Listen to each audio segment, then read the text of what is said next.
Parshat Tzitzit, the Parsha of Tzitzit, Mimnei Ma Keva'ua, why did the sages establish that as part of our daily Shema?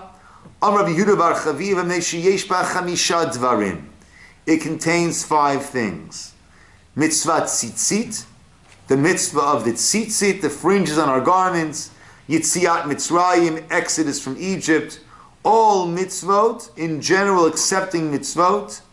Da'at, minim, and a non-heretical thoughts. And hirhur aveira, vehir avodah zarah, and also thoughts of immorality or idolatry. Let's hear. Bishlam, the Gemara says, it is good, I understand, hanitlat. These 3 mifrashan are explicit. All mitzvot, it says, uritim, you'll see them, the tzitzit, uzechartem et kol mitzvot Hashem, and you'll remember all of the mitzvot of Hashem. Tzitzit, tichtiv v'asu lahem tzitzit, make tzitzit. Yitzia Mitzrayim, as it says, asher hotzeiti. Right? I am Hashem who took you out from the land of Mitzrayim. Ella, but, da'at minim, but errant, heretical thoughts, hiravera, immoral thoughts, hiravodah zara, idolatrous thoughts.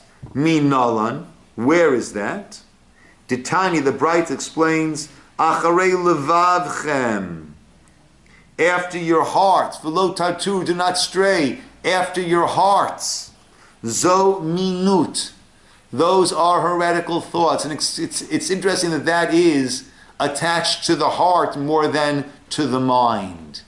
Right? There's a famous story, I believe, with the Brisker Rav, who had a student, a brilliant student, who ended up leaving the world of the yeshiva, went to Berlin, and became a professor of philosophy in Berlin, and was clearly no longer observant. And one time he was in Brisk, and he asked to have an audience with the Brisker Rav, right, his Rebbe of old, who was one of the Torah world Jewish leaders. And he said to the Brisker Rav, I have some questions, some challenges that I would love to hear how you understand them, how you resolve them. The Brisker Rav said, according to the way that I heard the story, I'm happy to hear any of your questions, but I have a question for you first. Did you first have these questions and then become non-observant? Or did you become non-observant and then have these questions? And the professor thought for a few moments and said, I was first non-observant and then I had these questions. So the Brisker Rav said to him, in that case, there's nothing that I can do for you. Because these are not questions, these are answers. These are answers for your lifestyle. These are justifications for your lifestyle. I can answer a question. I can't answer an answer.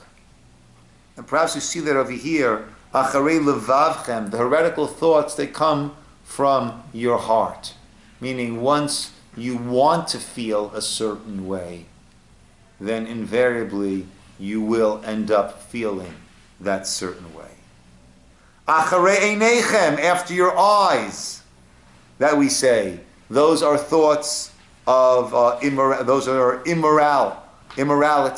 thoughts. Atem zonim, right? That you are straying, that is thoughts of idolatry. So it has in this parsha these 5 pretty major concepts. I'm not clear on what the difference between, in this case, idolatry and heresy is, because it's a heresy to worship idols. I think one is more the thought, the other one is more of the actions. Okay. Yeah. Okay. Lastly, the Rambam in the laws of Kriyat Shema says, Af al pi she'ein mitzvah tzitzit noheget b'layla. We say all three parshiot of Shema both in the morning and at night, even though the mitzvah of tzitzit is a time-bound mitzvah, which is why women are exempted from it. It doesn't apply at night. So perhaps an argument could be made not to read this third parsha of Shema in our nighttime Shema. Nevertheless, we do read it at night. Meshiyesh ba zichron yitziat Mitzrayim. It has the remembrance of the exodus from Egypt, the mitzvah laskir to Mitzrayim, and the mitzvah is to remember that bayom uvalayla, both by day and by night. Shenemar, as it says, Laman tizkor yom tzeitzchem eretz Yisraelim kol yemei chayecha, all the days of your lives. What do we say in the Haggadah? Yemei chayecha hayamim, kol yemei chayecha haleilot. Right, day and night, because kol can mean all of the day, which means day and night. The Chachamim argued and said, Yemei chayecha olam hazeh, kol yemei chayecha lavi limot hamashiach. All the days, that means even included, because I think the Vilna Gaon explains, kol can mean all, or it can mean every. So if you understand kol yamecha to mean all of the day, so that's day and night, the all of the day. If it means every, all can mean every also. If it means every day, then it means not just an olam hazeh, but also lavi li'imot HaMashiach. And I believe some of the commentators there say that by remembering the Yitziat Mitzrayim, that is lehavi, that will help to bring about that Yemot HaMashiach. When we recognize that it's the very same Hashem who did those nisim, those miracles then, that's who we are davening to on a daily basis. When we fully internalize that, then we will be ready for the miracles again. Yes, Chayra. I just want to go back to the Brit Korach story. Yes.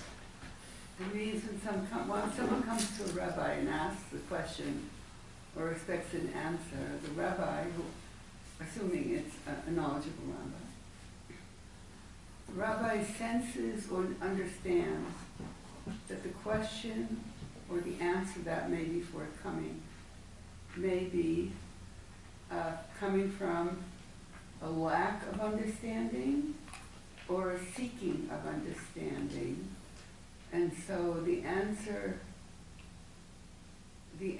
will vary depending upon what the person really is seeking. Yeah, and what the person needs. Yeah. And so he didn't answer him because he knew it was futile. I once had an experience when I was a teenager. I had the privilege of spending a Shabbos with Rav Hillel Zaks of blessed memory. He was the Chavetz Chaim's grandson, Rosh Yeshiva of Hebron Yeshiva. And I was there with a friend, and we had been at a certain point in our entrance into the world of the yeshivas. So there was a certain issue that was bothering us a little bit. And as we're walking to Mincha, out of the clear blue, he just starts to talk about that. And just addresses this issue that my friend and I had been grappling with. And years later, when I was already a Rebbe at the yeshiva that I was teaching in Israel, so he came to speak, so I had the privilege of picking him up and driving him back afterwards.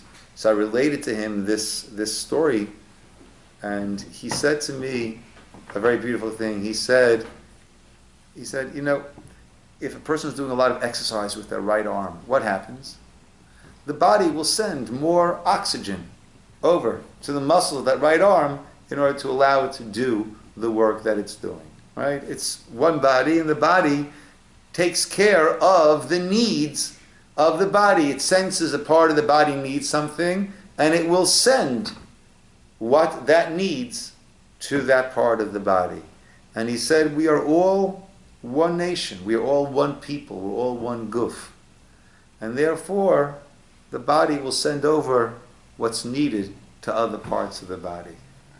People like that have that sensitivity and that and that awareness, right? That siyata d'shmaya, to be able to know what's needed and send it over. Can we return to 16 a moment? My son said, my son in Israel